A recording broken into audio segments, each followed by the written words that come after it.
Hi guys, in this video we will see how to use cleanup picture on your iPhone. This is a newly introduced feature of your iPhone after iOS 18.4 and above update.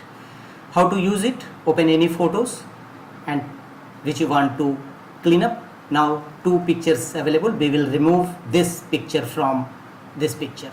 So from the bottom of the page, tap on edit, 3 lines, horizontal lines, and here you will find the option cleanup from the bottom right corner. Tap on cleanup and round the picture which you want to remove. As you can see, round, and after some time this picture will successfully removed.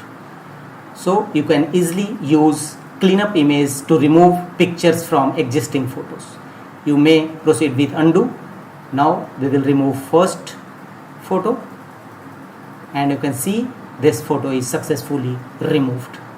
Now from the top right corner, tap on done and your picture is successfully saved as new picture after removing. So this is very interesting feature in